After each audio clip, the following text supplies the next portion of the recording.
So what do we need to be finding to find this directional derivative? I would say you need two things essentially. You need the gradient of the function evaluated at the point, dotted with the unit vector in the same direction as v. So the vector v divided by its own magnitude. That's your u. So let's find each of those things. So the gradient of f, again, the gradient is just the vector, sorry, the vector of partial derivatives. So it's the partial with respect to x, which is going to be 12xy squared minus 3y cubed. And then the second part is the partial with respect to y. So it's going to be 12x squared y minus 3x times 3y squared is 9xy squared. There's our gradient vector as a function of x and y. And if we plug in our point, 2 comma negative 1, we're going to get, let's see, 12 times 2 times 1 is 24, minus 3 times negative 1 is plus 3, comma 12 times 4 times negative 1 is negative 48, minus 9 times 2 times 1 is 18. So it's kind of big. It's 27 comma negative 56. And then our vector u is going to equal the vector 2 comma 5 divided by the magnitude of that vector, which is the square root of 2 squared plus 5 squared. Or in other words, it's 1 over square root of 29 times the vector 2 comma 5. So we're going to take the dot product of those two things. Is it a good call? 48 plus 8 is 56. 48 plus 18 is 66. Thank you so much. So sorry for picking something with kind of gross numbers, but sometimes the numbers are gross. So then to find this, we're going to say it's going to be this gradient, 27 comma negative 66, dotted with this unit vector, 2 comma 5 divided by the square root of 29. So let's see. It's going to end up being 27 times 2 plus negative 66 times 5, all divided by the square root of 29, which simplifies to what? 54 minus 330. Or a very large negative number, like what? Negative 276 divided by the square root of 29. A very, very, very, very, very steep negative slope. So at this point on the surface, if you go in that direction, you'll be going like practically a straight drop, right? Like down the side of a cliff. Very, very negative slope. Questions about that? So I'll point out directional derivatives are it's just a formula you want to memorize. Directional derivative is just gradient of the function evaluated at the point you're taking the derivative at, dotted with the unit vector in the given direction. Oh, yeah. So here's a way we could ask a similar question and change it to make it more challenging, or challenging is not the right word, to make it less easy to see the answer. So I'm going to ask the same question. I'm going to ask a similar question. Find the derivative of the same function, f of xy equal to 6x squared y squared minus 3xy cubed, which will be nice because we won't have to find the gradient. Again, we already know the gradient. At the same point, yeah, I'll use the same terrible point. Now, watch the subtle difference here. In the direction of the point 2 comma 5. And if you weren't being careful here, you might answer this the same way we just answered the previous one. And it's not the same. Oh, send this one before I forget. So the difference here is that our vector isn't 2 comma 5. Here our vector, well, if we're starting, let's call this point P, and we're ending at this point, let's call it Q.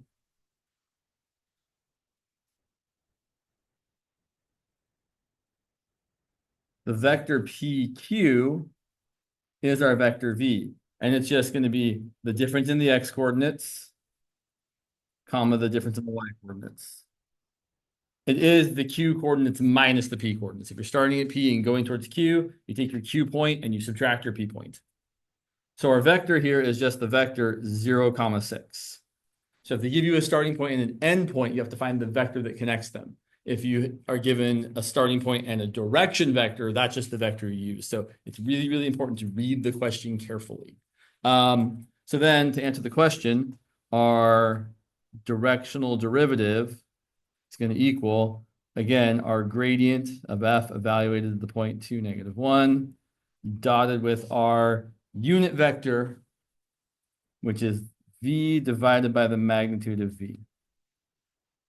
All right, referring back to the previous problem, our gradient was the very, very lovely 27, 66. This is going to equal the vector 27, -66, dotted with the vector 0, 6 divided by the magnitude of that vector is what? What's the magnitude of the vector 0, 6? How, just 6, right? If you have a vector that has only one non-zero component, the absolute value of that number is your magnitude. So this vector that goes over 0 and up 6 has a length of 6. What that also means is it's really easy to find the unit vector. This is just going to be, normally I would skip this step, but I'm going to write this as the gradient dotted with the vector 0, 1. And that's going to be super easy. That's going to be 0 - 66. So there is our directional derivative in the direction of the point 2, 5 as opposed to the vector 2, 5. So normally I don't do this, but sometimes when you divide a vector by its own magnitude, you can just do the division and make it look nice. Like I didn't want to do it before when I was dividing by the square root of 29, but here 0 divided by 6 is just giving me 0, and 6 divided by 6 is just giving me 1. So there I'm actually dividing each component by the magnitude because it's nice. How you got the vector? Sure. So I'm finding the derivative of the function at the point 2, -1 in the direction of another point 2, 5. So if I'm trying to find the vector that starts at P and ends at Q, I'm going to take my Q point minus my P point. So PQ is really equal to the vector that's Q minus P. That's your 2 - 2, comma, your 5 - -1. That's where we're getting that from. Yeah. So the difference is, in the first question, they told us the direction vector already. They said, we are starting, and let me draw a little picture here. Like, we're starting at the point 2, -1. And we're going in the vector direction of over 2 and up 5. So we're going over 2 and up 5. So from here, our direction vector, I'm going to draw it too long, right? It should have a length of 1. I'm going to draw it so it's literally over 2 and up 1, 2, 3, 4, 5. That's the direction we're going in, because our vector v is the vector 2, 5. Whereas in the second example here, we're still starting at the same point. Sorry, you can't see that. Apologies. I feel like I'm really low here. So we're still not having enough room. Sorry. Okay. So we're still starting at the same point, 2, -1. But now we're not moving in the direction of the vector v. We're moving in the direction towards the other point 2, 5. So the point 2, 5 is up there. So now this is the direction we're going.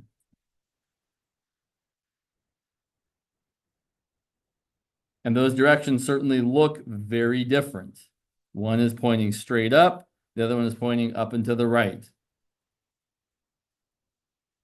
So again, it's really, really just an easy thing to miss if you're not reading the question very carefully. So make sure when they give you a direction, if it's the direction of another point, you have to do the work of finding the vector. If it's if the direction is said in the direction of a particular vector, they're already giving you the direction, you just have to normalize it.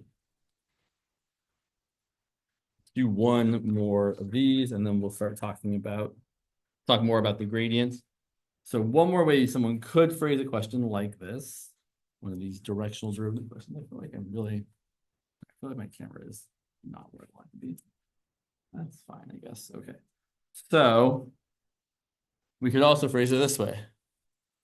Find the directional derivative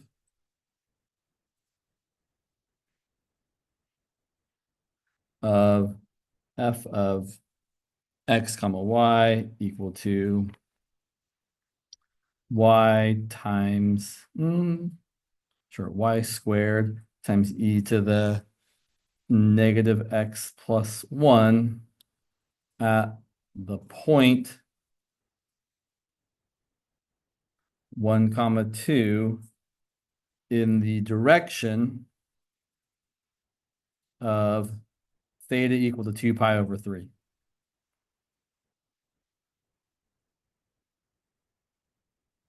So now we've been given the direction vector in a new way.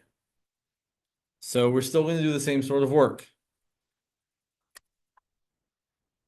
So let's find the gradient first. I mean, it's actually, the directional derivative is going to be, again, just the gradient of f evaluated at the point of interest, in this case, 1 comma 2, dotted with our unit vector in the correct direction. So let's see, the gradient here, well, again, it's just your partial derivatives, fx and fy. So that's going to be, let's see, the partial derivative with respect to x is going to be y squared times the derivative of e to the stuff is e to the stuff times the derivative of the stuff. So that's going to be y squared times e to the negative x plus 1 times negative 1. And the partial derivative with respect to y is going to be 2y times e to the negative x plus 1. Definitely want to get comfortable taking partial derivatives. We're going to be doing a lot of it. Now we plug in our point. And my gradient of f evaluated at 1 comma 2 is going to be, let's see, 2 squared is 4 times e to the negative 1 plus 1 is e to the 0, which is 1 times negative 1. And then 2 times y is also 4. And then e to the 0 again is going to be 1. So my gradient is negative 4 comma 4. Which is that my gradient vector is negative 4 comma 4. And then my unit vector, well,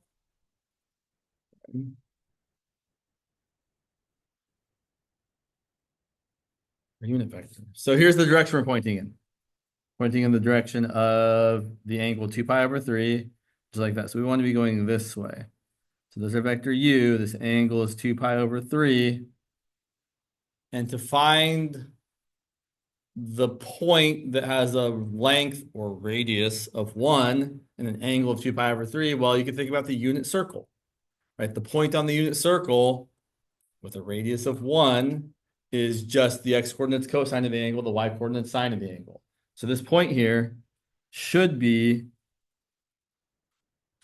the x-coordinate should be cosine of 2 pi over 3, and the y-coordinate should be sine of 2 pi over 3.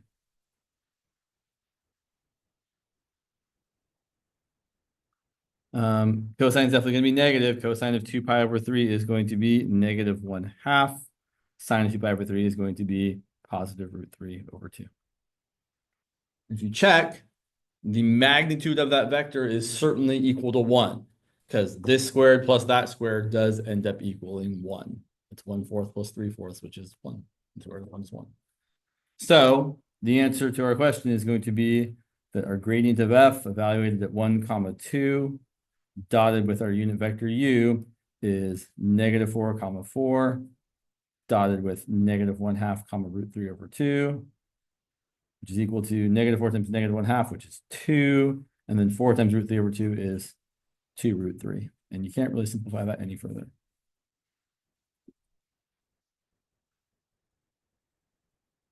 Interesting. Yeah.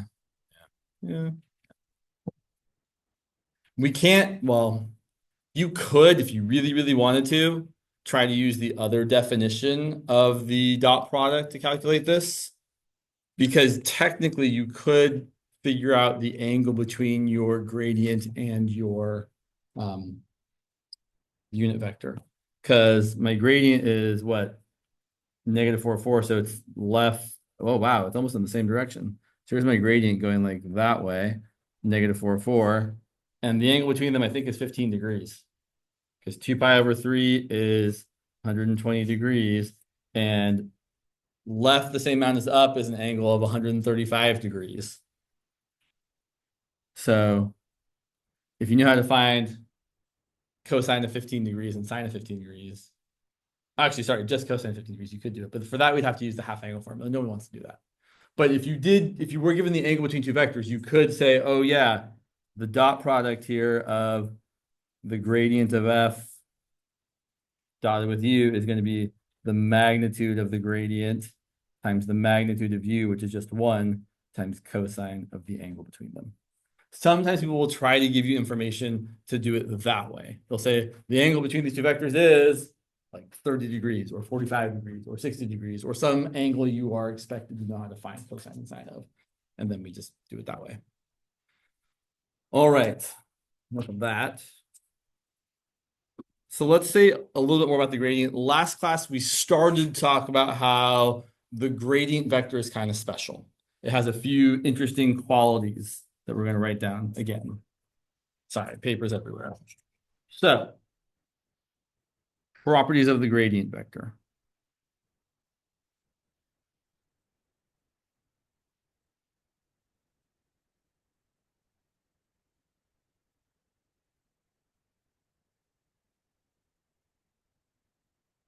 So let's again remind ourselves what the gradient is. So our dot product, I should say, the directional derivative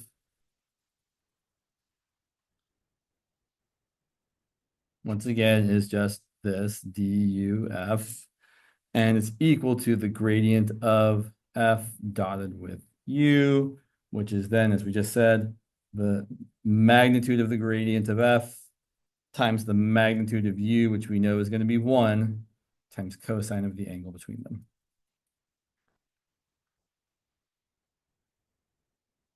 And last time we did talk about how the way that this is going to be maximized is if the angle theta is 0, because cosine of 0 is 1, and that's the biggest cosine it can ever be.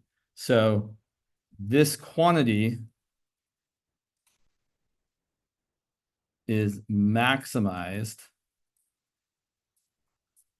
when theta is equal to 0 degrees or 0 radians, whichever way you want to say it. In other words,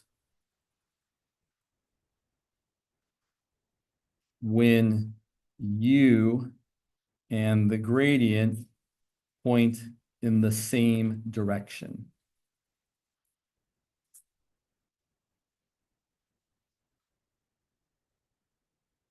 So this tells us the following. The maximum value of the directional derivative is going to be the magnitude of the gradient times 1 times 1, or just the magnitude of the gradient of f. And 2,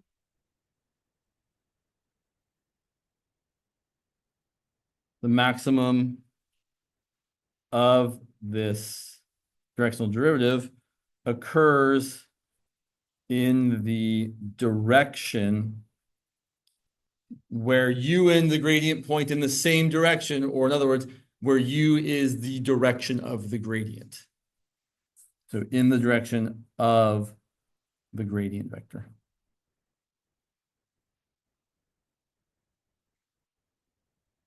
Which you could probably get away with writing it as just the gradient of f, but oftentimes to kind of, what's the word I'm looking for here? To force everyone to give the same answer, we usually say you don't want to just give any old vector, right? Lots of vectors that are different points in the same direction, like 1, 2, or 2, 4, or 3, 6, or any multiple of it. So we add on the additional requirement that it has to be a unit vector so that everybody gives the same answer instead of 20 different answers. So usually we write it like this.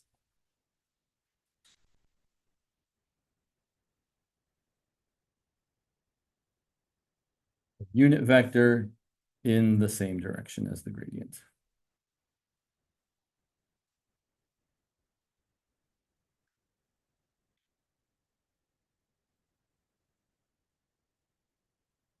So kind of neat. Um, it's something that's easy to forget. I remember having to convince myself of this numerous times when I was taking 21C as a student. I was like, why is the gradient the direction of maximal increase again? And I have to like go through this whole process of being, oh yeah, it's because it's defined this way. And this is going to be the most when the angle is 0. I'll also point out it'll be the least or the most negative when the angle is pi or 180 degrees, right? If your angle is pi, cosine of pi is -1, and this whole quantity will be the negative of the absolute of the magnitude of the gradient. When the gradient and the direction vector point in opposite directions, that's when you get the most negative slope possible.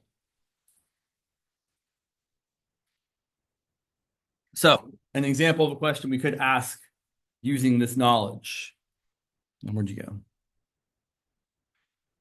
So, what is the maximum rate of change of the function f of xy equal to 3xy minus x squared at the point -1, 1, and in what direction does it occur?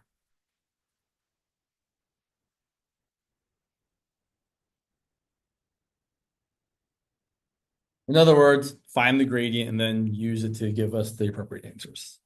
So our gradient of f is just, once again, the components are the partial with respect to x and the partial derivative with respect to y. That's going to be, let's see, the partial derivative with respect to x is going to be 3y minus 2x. And the partial derivative with respect to y is going to be 3x minus 0. And then we plug in our point,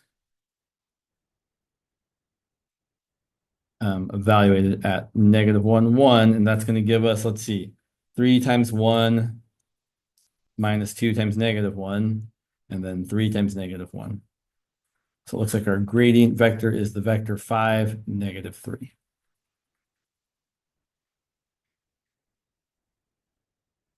So to answer the first question, the maximum rate of change is going to be the magnitude of the gradient, which is going to be the magnitude of the vector 5, -3. That's going to be the square root of 5 squared plus -3 squared, which is the square root of 34. So that's telling us that if we're pointed in the right direction, the steepest the slope of the surface could ever be at this point is a slope of square root of 34, or just a little bit less than 6. Meaning if you move 1 unit forward, or should move 1 unit in this direction, you will end up going up the surface almost 6 whole units. Right, that's what slope is, just how much vertical change you get over some amount of horizontal change. The other answer to this question is, what direction is it in? And there's probably a few viable answers. You could either say it's just whatever the gradient vector is. So, right, because that still tells you a direction. That tells you you're going over 5 and down 3. So that's the direction we want to point in to get the maximum rate of change. Or if we normalize it, it's the square root of, sorry, the square root, the vector 5 comma -3 divided by the square root of 34. Or if you prefer, you can write it as 5 over root 34, comma -3 over root 34. Both these vectors point in the same direction. One's just like 6 times as long as the other one, but they still give you the same direction, whichever way you say it. So You should make sure that when you're being asked to find the direction vector, you know what way the answer needs to be written. Can you give any old vector, or does it specifically need to be a unit vector? Some people are more particular than others.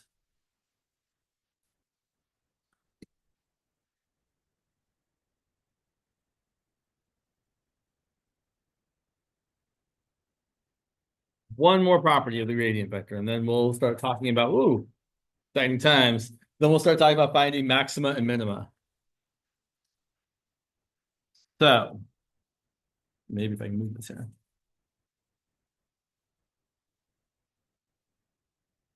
So a third property of the gradients. This is probably the most interesting property in my opinion. Involves level curves.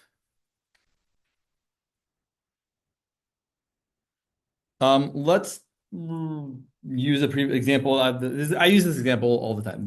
This one just gets done to death, but this is a really easy surface to visualize. So we're going to go back to our mountain surface or our hill surface. So we're going to use the function f of x comma y equal to 9 minus x squared minus y squared. And let's draw it. Okay, yeah, sure.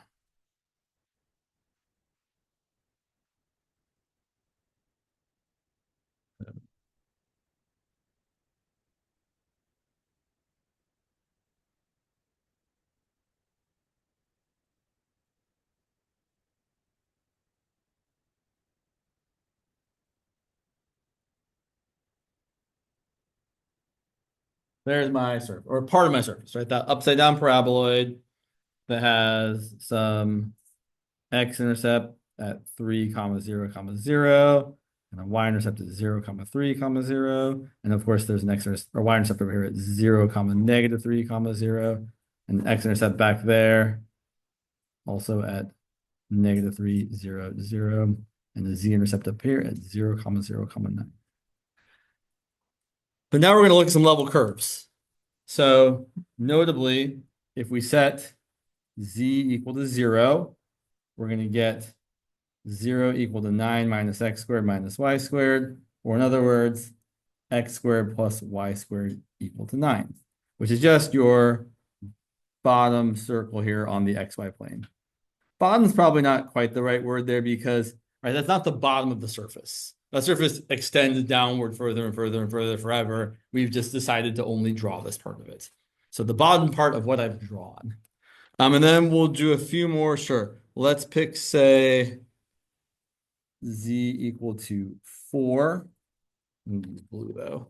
So that's going to give us, well, we just go up to a height of 4. It's going to look like about that.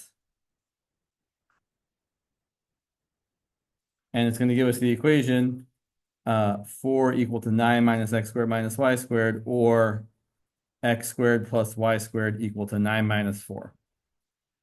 And then if we go up a little higher, say like, sure, z equal to 6. We're going to have x squared plus y squared equal to 9 minus 6. Maybe like up here. And finally, one more. We use z equal to 8. We're going to get x squared plus y squared equal to 9 minus 8. So like up here. Which might not seem super interesting yet, but just wait a minute. So let's draw these in 2 dimensions. And this is where I wish I had like a compass or something.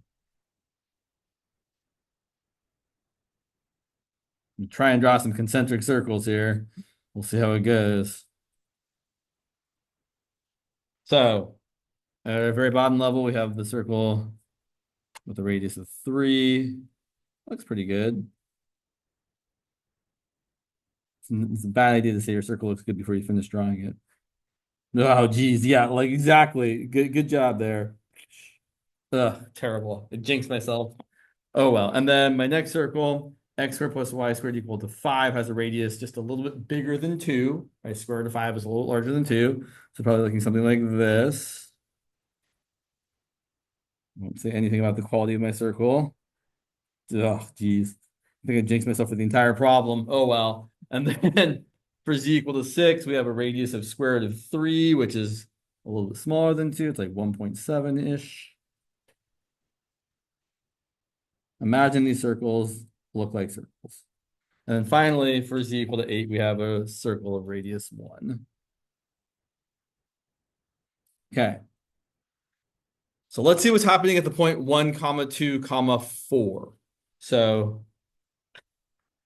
if x is 1, y is 2, and if x is 1, y is 2, z is going to be, sorry, 5. 1, comma 2, comma 5, 4, 5? Not, no, geez, 4. Apologies. I can do math. 9 minus 1 minus 4 is 9 minus 5, which is equal to 4. So that's this point right here on the surface, or this point right here on the, oh, I drew it, sorry, I drew on the wrong circle. Geez, apologies. It's this point right here, or the corresponding point right there. Okay, we're about to get there, I promise. I see some looks on your faces like, what is this guy doing? So I want to know what the gradient at this point is. So let's find it. So the gradient of f is equal to easy partial derivatives here, negative 2x, comma negative 2y. So if I then plug in my x and my y value, so if I do the gradient evaluated at the point 1, comma 2, I'm going to get the vector negative 2, comma negative 4. Now I'll point out this point is at the point 1, comma 2. So my gradient's exactly going to go towards the center because I'm going back 1 and down 2, or back 2 and down 4. Same direction, just a different amount. So I'm pointing exactly that way. I'm pointing exactly in a direction that is perpendicular to the level curves. That is not a coincidence. So here is the third kind of interesting thing about the gradient. The gradient vector is perpendicular. Perpendicular, sure, to the level curves.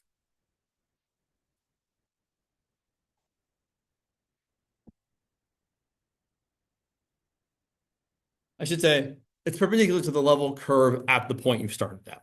Because other level curves might start to kind of be different. In this example, it's perpendicular to all the level curves because they're all nice concentric circles. But for a different surface, that could change. Like maybe you've got something.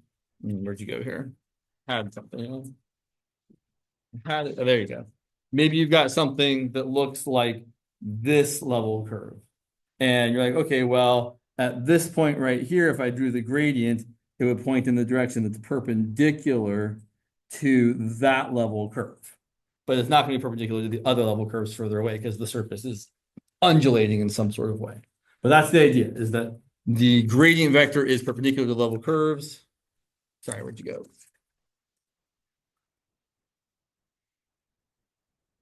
Yeah.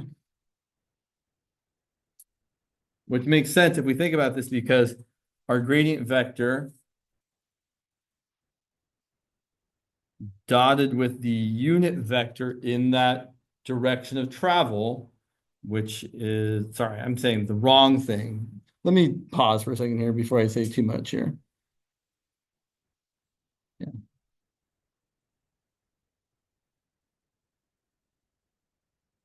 Right. So what I was trying to say in the wrong, yeah, apologies. Let me just say new things over here. So what this also means for us is that if we move along the level curve, so let me ask you all a question. If you're staying on the level curve, what's happening to your elevation? Right, it's staying the same. You're not, that's the whole point of the level curve. It's all at the same elevation. So you're not changing the value of the function, meaning your derivative along the level curve direction should be 0. And it is. Here's how we can see that. So if we move along the level curve, the gradient is going to be perpendicular, like we just said, to the direction of travel. And that means that your directional derivative, which is the gradient of f dotted with u, which is equal to the magnitude of the gradient times the magnitude of u, which is 1 times cosine of the angle between them. Since the angle between them is 90 degrees or pi over 2 radians, cosine of that value is going to equal 0.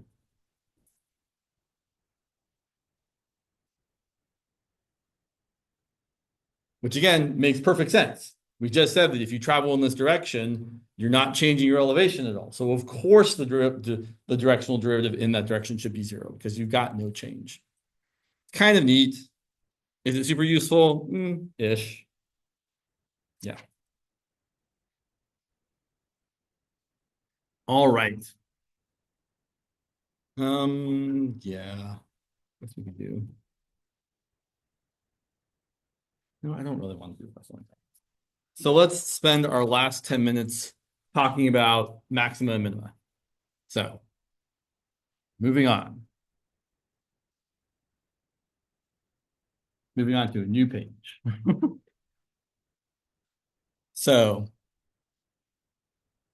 finding maximum and minimum values of a function of x and y. Well, should say what we're going to be doing here is we're going to look for where our function has a. So if we were trying to find a maximum or minimum back in 17a, in 17a, we said, okay, well, here's my function. And I'd be looking for the points where my tangent line has a slope of 0, aka my tangent line is horizontal, right? So that's where you get a max or min for functions of one variable. You want a horizontal tangent line. That wasn't the only way, technically, right? You could also find places where, like, you had an undefined derivative, but whatever. We're not getting too technical here. In the same sort of way, to find where functions of two variables have a potential maximum or minimum or saddle point, we're going to find where the surface has a tangent plane that is horizontal.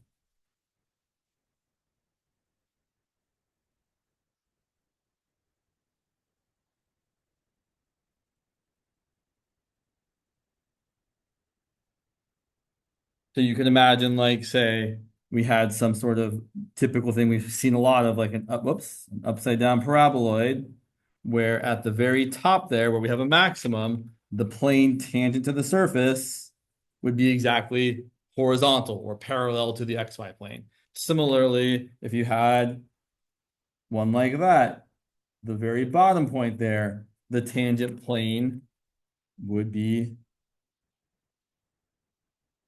parallel to the xy plane.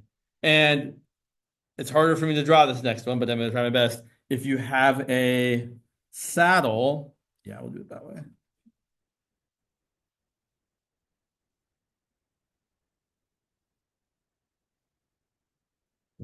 Oops, I meant to draw that dashed. Oh, well. If you have a saddle point right here, which is a minimum in one direction and a maximum in another direction, the tangent plane is also horizontal. It's kind of hard to draw though because it technically goes through the surface.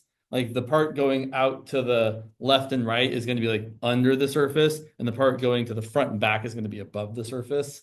We can try to draw it here. We'll see. Let's use a different color.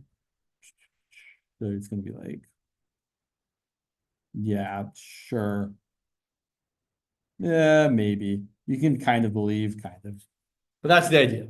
So if your tangent plane is horizontal, what's the derivative in the x direction going to be? If my surface is flat and you're not going up or down, what's the derivative if I move in that direction? What's the derivative if I move in that direction? What's the if I move in any direction? 0. So the way we find the potential points where you have a maximum or minimum or a saddle point is by finding where both the derivative with respect to x and the derivative with respect to y are both equal to 0 at that same point.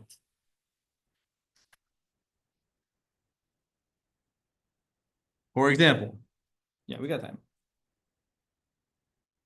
So here's a relatively not too terrible example. I'm going to find and classify. We'll talk about the classifying in a second here.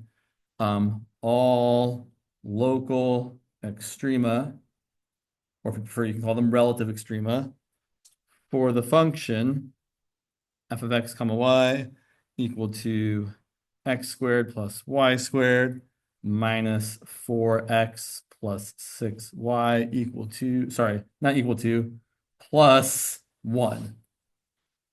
There should be no equal to here. I already have the equal to, it's right there. So here's how we're going to find the critical points for this function of two variables. We're going to take each of our partial derivatives, and the partial derivative with respect to x is going to be 2x minus 4. My partial derivative with respect to y is going to be 2y plus 6. And we're going to find all of the points x comma y that make both of these derivatives equal to 0 at that same single point x comma y. In this example, we're just going to get one solution. So we said both of these equal to 0. Well, in the first equation, we have to end up getting x equal to 2. In the second equation, we're going to have to get the value y equal to negative 3. So that's going to tell me that our one critical point is 2 comma negative 3. Now, the more interesting question is, what kind of extrema is this? Is it a maximum? Is it a minimum? Is it a saddle point? Well, here's how we tell. So this is kind of like the second derivative test back in 17a, where you took the second derivative and then plugged in your critical point. And if your second derivative was positive, it was concave up, so you had a minimum. If your second derivative was negative, it was concave down, so you had a maximum. But it's a little more complicated. So here's what we're going to calculate. We're going to calculate something that's usually called capital D. It's for the determinant of some matrix that we're not too worried about. But it's equal to the second partial with respect to x times the second partial with respect to y minus the mixed partial derivative squared. Which might end up being super complicated or might be really, really straightforward, like in this example.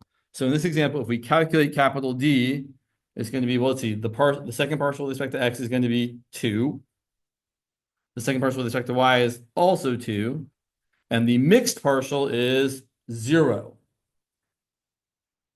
So that's equal to 4. I don't really care what the value is. I care whether it's positive or negative. So this D happens to be positive. And if D is positive, that means one of two things can happen. You either have a maximum or a minimum. And whether or not you have a maximum or minimum is wholly dependent on what your second partial derivatives are doing. Specifically, if we look at either fxx or fyy. In this problem, they're both the same. fxx is equal to 2. So if my second derivative is positive, which way is my concavity? Are we opening upwards or opening downwards? We're opening upwards, which means we have a minimum.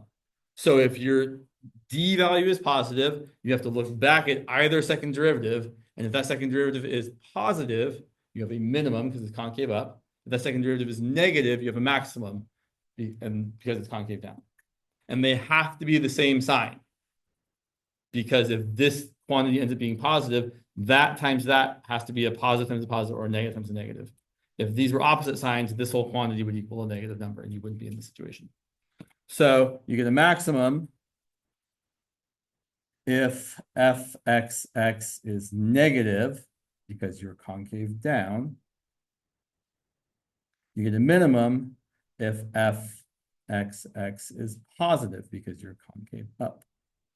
So in this case, since fxx is positive, we have a minimum at the point 2 comma negative 3. So in this kind of problem, which we don't have enough time for another one, but I'll say, so this can happen where D is positive and you either get a maximum or minimum, or the other things that can happen are D could be negative. And if D is negative, we're going to see that means you have a saddle point. And finally, unfortunately, if D is equal to 0, the test is inconclusive. You don't know what you have without doing some of the work. That usually doesn't come up very often, but it is something we should say. The last thing I'll say is, or remind you is, you can graph these things. We have lots of great graphing tools available to us. And if you were to graph the function, okay, z equal to x squared plus y squared minus 4x plus 6y plus 1, and we zoom out a little bit, it's not surprising that, oh yeah, that has a minimum, right? It's an upward opening parabola. It's been shifted around a little bit. So we'll do more of this on Friday. Oh, will we do more of this on Friday? You will. So how many of you are in Lee's class? So you all have a midterm on Monday. What time is your class at? 10. So you have a midterm on Monday before we have class on Monday. So on Friday, we'll probably do some sort of review / talk about this, or I don't know. We'll talk about this more. We might have some review, or I'll just post a practice midterm for you all. And yeah. All right. See you all on Friday.